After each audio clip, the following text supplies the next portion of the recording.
He promised he would never disappear again, yet he vanished from her life like smoke, carried away by the wind. She cried, begged, and sent message after message that received no reply. Then, when she finally found the strength to move on, when she could sleep without tears, when she no longer checked her phone the moment she woke up, he returned. Why does this happen?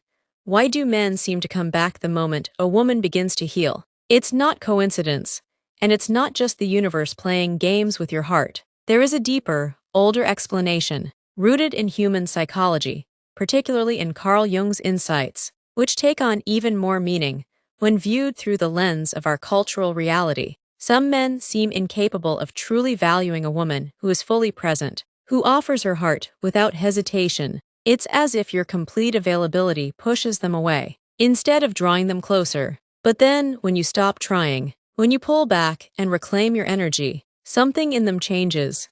It's not magic, it's a psychological pattern, ancient and unconscious.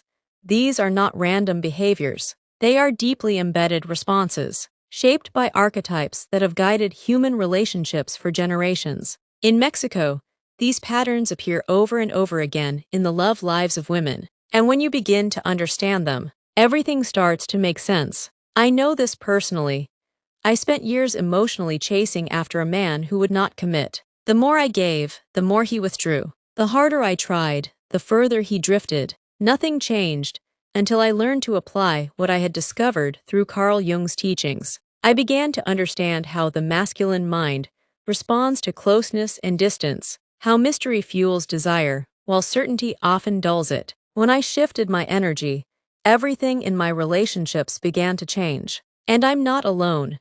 Thousands of women have experienced the same transformation. This isn't about manipulation or seduction. It's about understanding the masculine soul on a deeper level, especially within the culture we live in. It's about recognizing the forces that lie dormant in the male unconscious, forces that awaken not when a woman chases, but when she stands in her own light, whole and radiant, a mystery still partly hidden. Inside every man is a vast inner universe, shining stars, dark planets, and hidden black holes. This unexplored space holds the truth behind so many of their actions. Carl Jung spoke of the animus, the masculine figure that lives in every woman's unconscious. But that same concept helps explain how women relate to the men they love, and what they unknowingly project onto them. When a woman gives everything, believing her full availability will draw him closer, she may in fact create imbalance. The rhythm of connection becomes disrupted. He grows distant, slower to respond, less engaged, and she feels this deeply, not just in her thoughts but in her heart and body. It's not her imagination. It's a psychological truth rising to the surface. Our ancient stories tell us the same thing. In myths like La Llorona, the woman's pain doesn't diminish her, it gives her power. In many traditional tales, it's only when the goddess becomes elusive that she captures the love of her chosen one. These stories are not just fantasy, they are symbolic maps of human nature. When a woman pursues a man too strongly, she activates what Jung called the flight complex. It's not a game, it's instinct. People chase what they can't fully grasp. The more you sacrifice your world for his, the more invisible you become in his eyes.